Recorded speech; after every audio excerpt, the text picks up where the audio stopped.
Hello, everybody. I'm Paul Beckwith.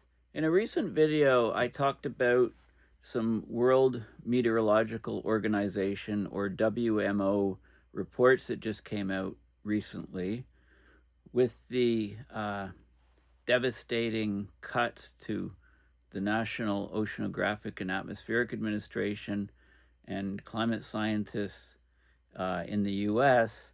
We're going to be relying more and more on reports from other parts of the world, including the WMO type reports from Europe. So I spoke about these significant reports, and I want to go into more detail in one of them now, which looks at extreme weather events in 2024 around the globe. And the reason I want to do this is because, here in the West, where I am, we get reports on, say what happens in the US or Canada, quite a few on Europe, but almost nothing from Africa, China, South America. And these extreme weather events, torrential rains leading to floods, often half a meter to 3/4 of a meter of rainfall in a day or two, leading to massive overland flooding, rivers swelling, huge catastrophe to infrastructure, droughts in other places, heat waves in other places. All of these things are off the radar. There's a term that is often used in politics, which is by one side specifically, which is, flood the zone with shit, basically. Just throw out so much stuff out there that people can't dwell or focus on any one given thing, so you can slip a lot of very important things onto the radar. Well, this has happened with climate disruption. This is happening with extreme weather. The climate is flooding the zone with shit, if you like. The extreme weather events are. And, how does a mere mortal like you or I follow even a small fraction of these type of events? So this is a systematic study on what happened in 2024 extreme weather events, in case you think everything is hunky-dory on planet Earth. So this is a report, which I'm going to go into great detail on, significant weather and climate events. Before I do that, I just want to point out one of the things is they had tropical storms hitting off the coast of Kenya for the first time in history. And, if you look at Kenya in Africa and expand the map, the key thing is the southern coastline is, if I click here, or hover the mouse here, you can read about 4 degrees, 4 2/3 degrees south. And if you go up here, you get closer and closer to the equator. This is only 1 degree, 1 2/3 degrees south. And so what the heck are tropical storms doing down in this region, right? They don't even form within plus or minus 10 degrees of the equator. So what the heck is happening? How did it get over here? That's one of the key points I want to make, showing you this map of Africa and the Kenyan coastline. And this, of course, is the report State of the Global Climate 2024 from the WMO. That was the main report that came out just recently, I guess last week or something. I don't know. Came out very, very recently anyway, this report. Okay, and I discussed this in detail in a previous video. And I did talk about this report briefly, but I want to go into more assessment here because, like I said, we know what's happening in North America. We live in the West. We know what's happening in parts of Europe, but we have no idea what's happening in the Southwest Pacific, South America, Asia, Africa. Okay, so there's just too much going on, but this is a 19-page report outlining the key things of what happened. So let's go over this in more detail, because I feel we owe it to people in many parts of the world that are suffering from extreme weather events, and we don't even know what's going on there because it's not making the news. So, first of all, tropical cyclones, the overall assessment. So 2024 was a near average total number of tropical cyclones globally. The number of intense cyclones was also near average. In 2023, there were more long-lived cyclones, but in 2024, there were relatively few long-lived cyclones. So we had relatively low values of this parameter called the accumulated cyclone energy, or ACE index. That combines the intensity of the storm as it moves along and the duration, how long that intense storm lasts. And the intensity picks up, reaches a maximum, and then decreases, and it's integrated into this index. Okay, so what is a near average total number of storms? Well, there were 86 tropical cyclones in the world in 2024. The numbers were close to average in both the northern and southern hemispheres. The North Atlantic was above average with 18 tropical cyclones. There was a below average season in the Northeast Pacific, 13. And in the Northeast Pacific, they had their latest start in the satellite record, and that contributed to the lower below average season. The world's most climatologically, so on average, active tropical cyclone region is the Northwest Pacific. There was a near average season of 26 after a slow start. North Indian Ocean was close to average. Activity was well below average. For the second successive season, activity in 2023 to 2024 was well below average in the South Pacific, which is east of 160 degrees east. There were only 4 cyclones. It was slightly below average, having 8 cyclones in the Australian region, slightly above average, 10 cyclones in the Southwest Indian Ocean. Okay, so that's a good sort of idea. 86 cyclones is typical globally. But the lack of long-lived intense cyclones in 2024 meant that the ACE index was well below average in all regions except the North Atlantic. The North Indian Ocean had the lowest value since 2012. In the North Atlantic, it was the first season since 2019 with multiple Category 5 hurricanes, and you're probably aware of those ones. This is a cyclone Shite, had major impacts in December 2024, at least 172 deaths reported. Okay, well, where the heck is that? This looks like the tip of South America. That's why we haven't heard of it in the north and in the Western Hemisphere. Okay, so there's more detail on individual cyclones in the section, in the different sections. So what happened to Africa? Anybody tell me anything about what happened to Africa last year? And unless you live in Africa, there was an exceptionally wet monsoon season, so there was long-lived and extensive flooding during the second half of 2024 across large parts of the Sahel region. And you may have heard of the Sahel Desert. It's the driest place in the world, essentially. So they had storms and rainfall there. Rainfall was more than 50% above average over much of the region. The average is really minimal in this region, so 1 or 2 good storms could do that, and did. There were large anomalies in northern parts of the region. Rains extended into normally very dry, arid areas. That resulted in significant flooding because the ground is packed hard and the water just runs overland in these regions, right? Arid regions, the ground will be packed hard. No or very little water infiltration, so it just runs overland. There was significant flooding in almost every country in the region. Can you name some of these countries in the region? Senegal, Mali, Burkina Faso. Who's heard of Burkina Faso? Nigeria. Does everybody know that Niger and Nigeria are 2 different countries?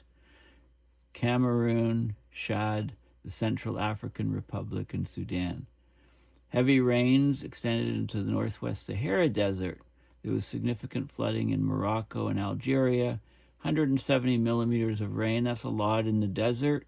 In Morocco, 85 millimeters in 24 hours. In Algeria, that's a lot in the desert. There were 1,526 deaths resulting. Anybody know about that? Look at that. A whopping 639,000 houses damaged or destroyed. Over 1 million people displaced. This is huge. Chad and Nigeria among the most severely affected countries.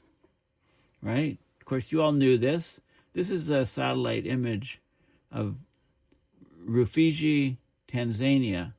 And this is April of last year. Very, very dry. And this is May. Actually, is that right? May 5th. This is just like a week later. All the rainfall, everything sprouts alive here. Pretty incredible. 282 flood-related deaths in Kenya and 161 in Tanzania. Tanzania, I used to call it. I think it's Tanzania. Okay, there were Mediterranean storms, major flooding in Europe in October, but that also impacted northern Africa, across the Mediterranean. Tunisia, 147 millimeter in less than 24 hours. It's a lot for that region. Significant flooding in parts of East Africa between March and May. So Kenya, rainfall was especially heavy. Seasonal rainfall was more than double the long-term average in some parts of the western half. There were tropical cyclones tracking unusually close to the equator, between 1 and 4 degrees south of the equator, which is incredible that tropical cyclones would track there. Very, very unusual. Hidaya was the first tropical cyclone to make landfall at cyclone intensity in Tanzania since at least 1952. It brought 316 millimeters of rain on one day. Cyclone Iali, who's even heard of these? Weakened below cyclone intensity off the Kenyan coast on May 22nd. It became the first known tropical cyclone in Kenyan waters. And I showed you the map here. I mean, this is just phenomenal that a cyclone could actually come this close to the equator. The equator is somewhere up here. The equator is, where is the equator? I'm moving the pointer down. The equator is right here. It cuts right across through here. So almost at the equator, just south of the equator, we had cyclones. Like, what's going on? The Coriolis force is 0 at the equator. It's very weak, up to about plus or minus 10 degrees latitude from the equator. It's maximized at the poles. So what the heck, how is there rotation in that region? Normally they don't transit into that region at all. So there's flooding in Kenya, Tanzania, Uganda, Rwanda, Burundi, Somalia, and Ethiopia. And of course, I don't need to show you on Google Earth. You know where all these countries are. Lake Victoria reached record high levels, contributing to downstream flooding in the Nile and South Sudan. So there were 282 flood-related deaths in Kenya, 161 in Tanzania. Heavy rains caused landslides in Ethiopia, 236 deaths. Tropical cyclone Shido. Now, you've heard of tropical cyclone Shido because I just told you this is it up here. And that looks like the tip of South America. So we know about Shido. It formed near the Mauritian island of Agaliga on 10th of December. See, these are all names. All these names could be on a different planet because we in the north, in the west, unless, have very little knowledge on Africa. It reached sustained winds of 213 kilometers an hour, central pressure 935 hexapascals, passed over just north of Madagascar, crossed over French territory of Mayotte, and made landfall in Pemba in northern Mozambique. It was the most intense landfall since 1934 in this region. Of course, the system weakened after landfall, but it produced significant flooding in Malawi. Major destruction in the places where it hit, at least 172 deaths. Parts of Central Africa, in particular the Congo Basin, had flooding in early 2024. There was abnormally heavy rain in late 2023, so the water ran through into the Congo. Worst affected was the Northern Democratic Republic of the Congo. Congo River reached its highest level since 1961. 300 deaths. 1.6 million hectares of agricultural land was inundated, 17 deaths in the Republic of Congo. Now, there was a prolonged drought in parts of South Africa, Southern Africa, third successive year of drought for some areas.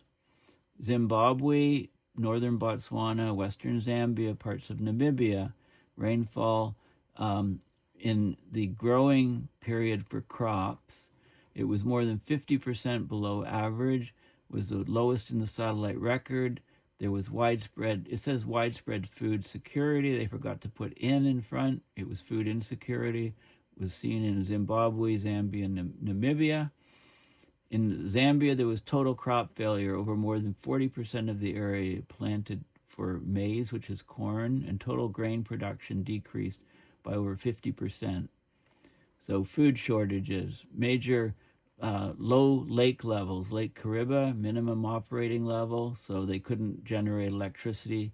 So there are electricity shortages. This is what we mean by cascading effects in Zambia and Zimbabwe.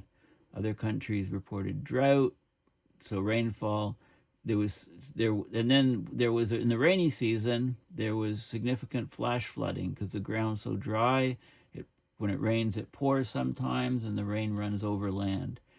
Of course, there were major heat waves in this region, parts of West Africa and the Sahel during March and April. Temperatures in many inland areas approached or exceeded 45 Celsius. At least it's dry in a lot of desert areas. So Mali, 48.5 Celsius. Burkina Faso, everybody knows of this city. Ouagadougou, 44.5 Celsius. Highest temperature on record, 102 heat-related deaths. In a later heat wave, at the end of a few weeks later, 46.6. Senegal, 47.9. So extreme heat in many other countries in this region, Togo, Ghana, Republic of Congo. Okay, so that's Africa. Now we're all experts on Africa. So extreme weather events hit it hard. Asia. Okay, you may have heard of this because I talked about it in a video. Extreme heat wave in Saudi Arabia in mid-June during the peak of the Hajj pilgrimage in Mecca. It reached 50 Celsius near Mecca. It reached at least 43 Celsius on every day from 1st to 22nd of June. At least 1,301 deaths were reported during the pilgrimage due to the extreme heat. Bahrain airport reached 47.1. That would be melting tarmac, etc. Second highest July temperature on record there. South and Southeast Asia had extreme heat, extending from eastern India and Bangladesh to Thailand, Cambodia, Laos, I'm pronouncing that wrong, Laos, and Vietnam, as well as the Philippines. 40 stations in Thailand had their highest temperatures on record in April and early May, 41.1 at Bangkok. A lot of jokes on that word, Bangkok. I won't repeat them here. Vientiane Airport in Laos, I think it's pronounced Lao, reached 42.6 Celsius. Heat-related deaths, 38 in Thailand. Many schools closed in Bangladesh. India, May, 50.5, 112 deaths.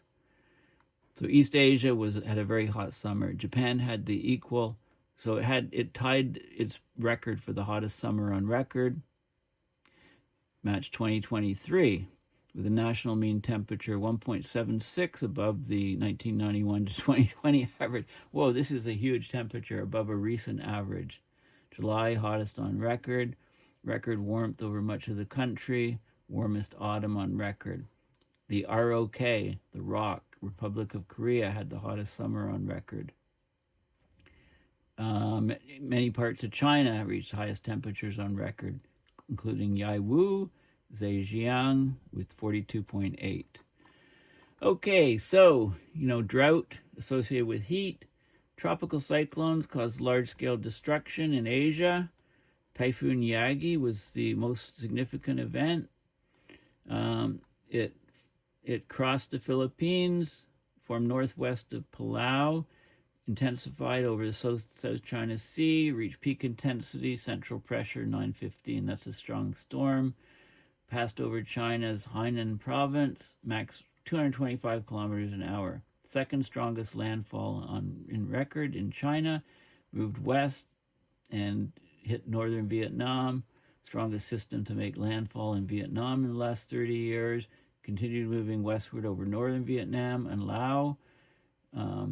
People's Democratic Republic, 223 kilometers an hour in Vietnam, 781 millimeters of rain in the week, almost 3/4 of a meter. Some stations 500 millimeters. 3-day totals in Myanmar, half a meter. Major wind damage in China and Vietnam, severe flooding, 328 deaths, 299 in Vietnam, more than 700 in total. 235,000 houses were destroyed in Vietnam. Who would have guessed? Who's even reported? Who knows? No wonder why building materials are going up and up and up in price. Goods are all going up. All this stuff is being trashed around the planet by extreme weather events. Typhoon Gayami in China, severe flooding, 650 millimeters of rain, right? It just goes on. Number of rivers reach record flood levels. All that water has to go somewhere. It goes into river basins. Shanghai, 150 kilometer an hour winds. Strongest cyclone to hit the city since 1949. Japan, Typhoon Shanshan, crossed the islands, made landfall, 935 hexapascal. Across the northern Indian Ocean, tropical cyclone season was less active than in most recent years, but there were some big storms still. Tropical cyclone Ramal, formed in the Bay of Bengal, made landfall near the India-Bangladesh border, 110 to 120 kilometer an hour winds. This is Typhoon Yagi, caused catastrophic destruction across Asia, record-breaking landfalls in China and Vietnam, killed more than 700 people. How many people even know about that in the West? Storm surge of 3.8 meter in Bangladesh, 57 deaths reported in predominantly in northeast India from flooding and landslides. Cyclone Asna, first August cyclone in the Arabian Sea in over 40 years.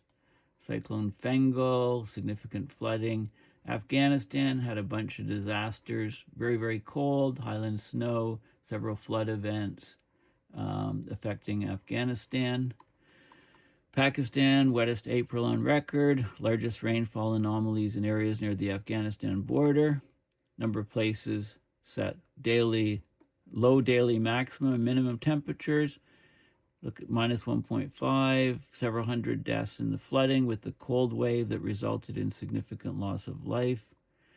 There was drought in Afghanistan up until early 2024, and then this is weather whiplashing. The taps were turned on, lots of rainfall, cold temperatures. Big flooding in Kazakhstan, parts of the Russia Federation, because there was rain on snow, melted the snow quickly. Petropavl in Kazakhstan, Orenburg in the Russia Federation were badly affected. Both parts of both cities inundated with the flooding. Kazakhstan, it was reported as the most significant natural disaster in the country in the last 80 years. Set US $700 million reconstruction costs. Over 10,000 residential properties were inundated in the Russian Federation. If 10,000 homes were destroyed, by bombs, war, whatever, that would be in the news. But it's destroyed by a storm, well, it doesn't even make the news at all. Or if it does, it's like, we don't see it anyway in the West.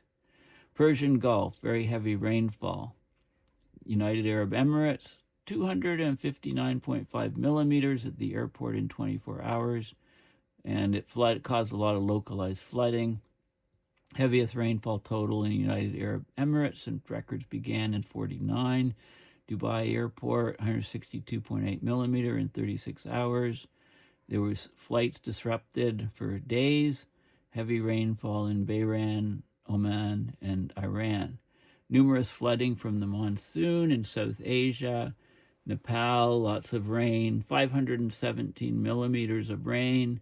over 3 days, many places over 200 millimeter over 3 days, including Kathmandu Airport, 239.7 millimeter, the wettest day on record.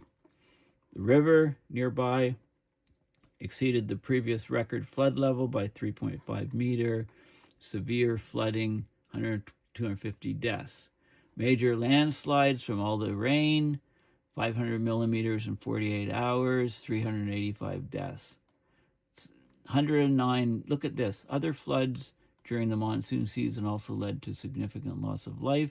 There are 109 deaths reported across India from lightning strikes on the 10th and 11th of July 2024. 109 people killed by lightning. I didn't know that people in golf so much in India. Actually, that's a very bad joke. These are people just outside in the fields, outside working. The storm comes by.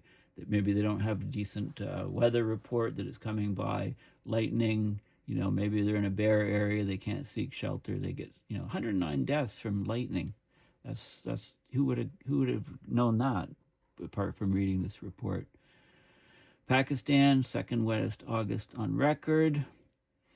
Lahore Airport, 337 millimeter. Okay, so this is, 357 deaths in Pakistan. Mongolia, it just goes through countries. Mongolia, heavy precipitation, heavy persistent snow and ice cover. The animals couldn't get to the pasture, so 7.2 million livestock lost their lives in May in 2024 in Mongolia, 11% of the national herd. I don't know, are these livestock cattle? Are they reindeer? Are they ox? I don't know. But anyway, they perished. That's a lot. It never made the news. Okay, so South America, what happened? They had some of the most destructive fires because it was very dry. Very, very low rainfall, very dry, low humidity, high temperatures and strong winds, extreme fire weather. Santiago had 5 consecutive days above 35 Celsius from January 30th to February 3rd, had the highest January temperature on record, 37.3 Celsius. So, of course, fires broke out, right near, Santiago. They moved into the urban area, more than 6,500 homes destroyed, 134 deaths. It's the most known deaths from a wildfire in South America that we know of. Other fires in central southern Chile, they've been seeing long-term drought as well. Nationally, average rainfall is below the 1961 to 1990 average for 17 consecutive years. From 2007 to 2023, wet conditions in 2024. Severe drought is impacting many parts of South America, particularly the Amazon basin. Guess where the COP is going to be this year? In the Amazon rainforest. Rainfall well below average. That really stresses the rainforest. And they talk about the Rio Negro, River Negro, reached record low levels.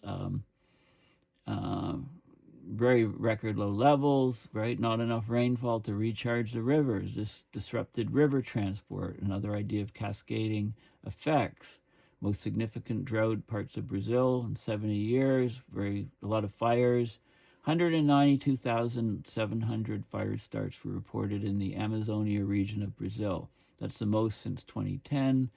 Bolivia had 90,026 fire starts. Venezuela fires well above average. So lots of fires because of lots of droughts and lack of rain. Numerous significant heat waves. Argentina, January, February. Brazil, second half of the year. Brazil had its hottest September in the post-1961 record. So this is one of the fires there's Santiago, and in Santiago, and then this is where the fire was. And caused more deaths than has been recorded before in South America. Peru, 41.8 Celsius, severe flooding, persistent moisture, heavy rainfall, right? Really the weather whiplashing is often a hydrological thing. It's either no rain at all, everything dries out, or torrential rains and the ground is so hard because there's been no rain before, it just runs overland, destroying infrastructure. So this is a huge, 420,000 people displaced, several billion US in economic disasters, flooding, in Ecuador and Peru, significant cold in parts of South America, Argentina, monthly mean temperatures 3 to 6 Celsius below average. People there, if there's deniers there, they're saying, look, where's global warming, right? Chile was cold. Santiago had its coldest May since 1950. Again, this is weather disruption, global weirding, if you like, or weather weirding. June was cold, extensive snowfall in southern Argentina, major cold outbreaks. Okay, so that's what's happening in South America.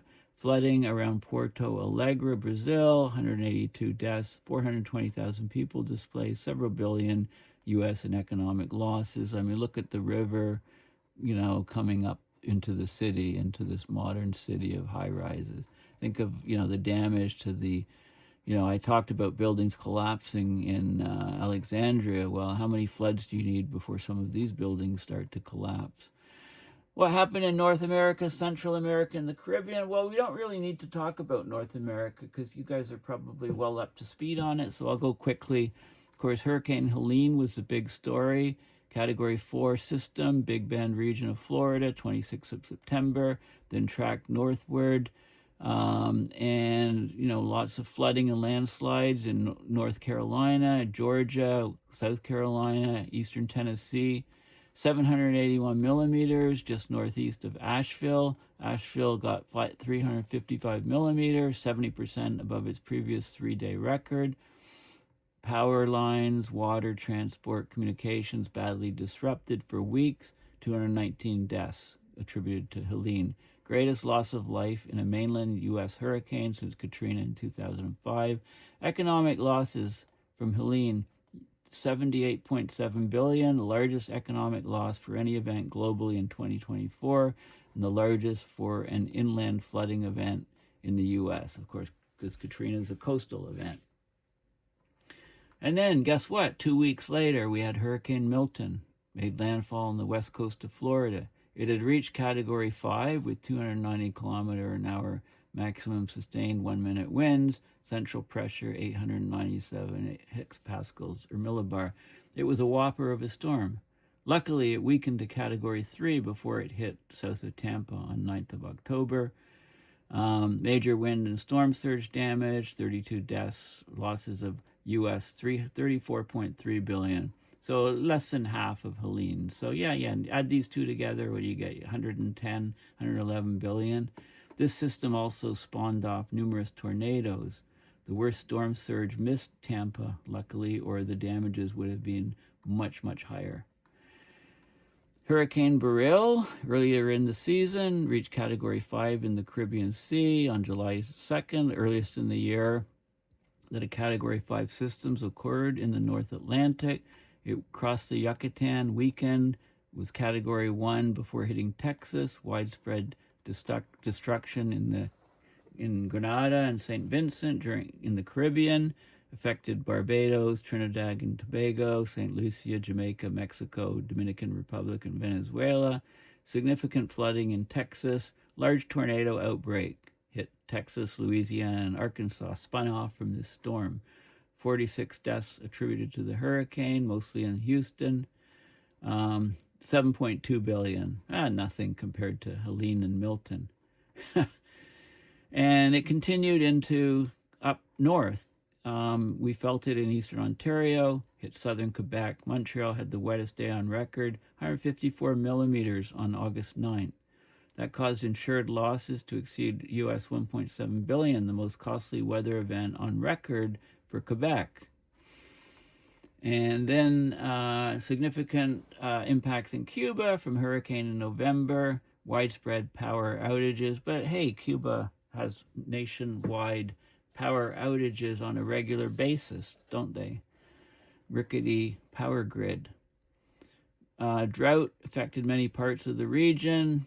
dry in Mexico, driest year on record. Why would the U.S. want to go into Mexico? It's too dry there. The weather is crappy, right? April was the third driest on record. May the second driest. Belize, and it goes on. So droughts and stuff. In Canada, a wet late spring and summer eased drought conditions in much of the eastern half of the country. Why does the U.S. have any interest in Canada? It's way too cold here for you guys. Mexico, 1.64 million hectares burned. Right whenever it's super dry, lack of rain, well, wildfires are to come. And active wildfire season in North America. Mexico had the most active wildfire season on record, 1.64 million hectares burned. Hey, look in Canada, 5.3 million were burned, only 5.3. That's less than in 2023, but more than double the long-term average. 3.3 million hectares burned in the U.S., 20% above the long-term average. Jasper, beautiful city in Western Canada. About a third of it was destroyed in late July. Insured losses, U.S. $600 million. Second largest on record for a Canadian wildfire, after the 2016 Fort McMurray fire. Of course, it was extreme heat affecting Central America. Mexico, huge heat waves, hottest May on record. Mexico City reached 34.7. Northwest Mexico, 52 Celsius. In the southwest U.S., very hot summer. Arizona and California had their hottest summers on record. Phoenix, 113 consecutive days of 100 Fahrenheit or above. That's 37.8 Celsius, well in excess of the previous record of 76 days. High temperatures in Las Vegas, it reached 48.9. Palm Springs reached 51.1. 466 heat-related deaths.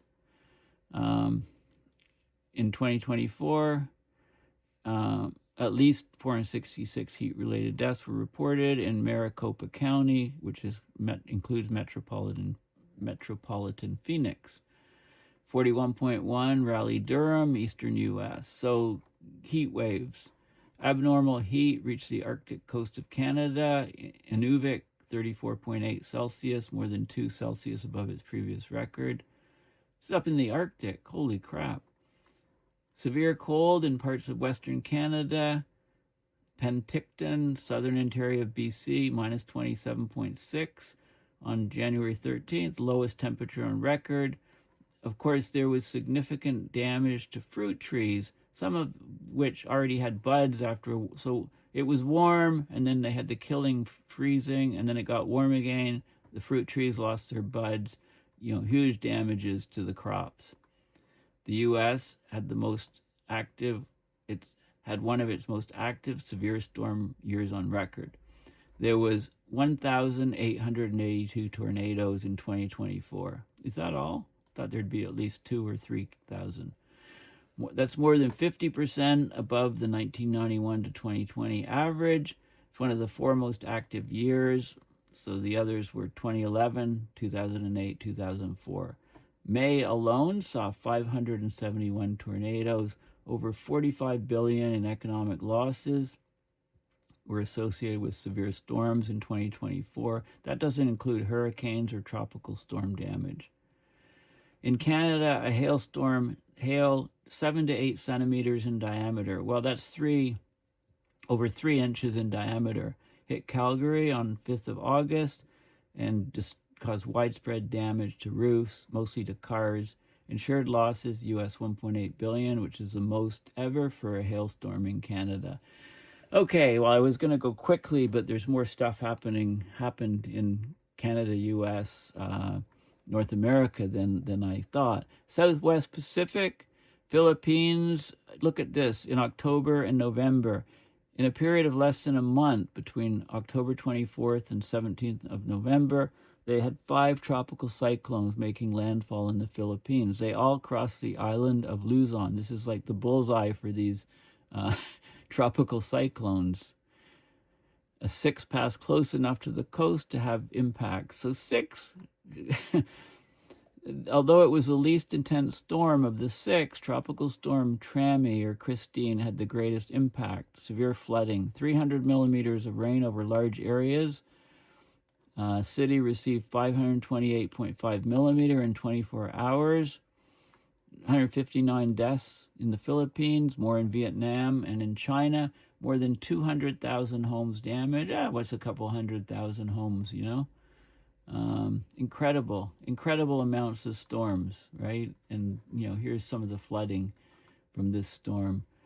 You know, strongest typhoon earlier in the season, Krathon, Julian, reached a minimum central pressure of 920 hexapascal, 727.8 millimeters of rain. That's almost 3/4 of a meter. That's over 2 feet in 24 hours.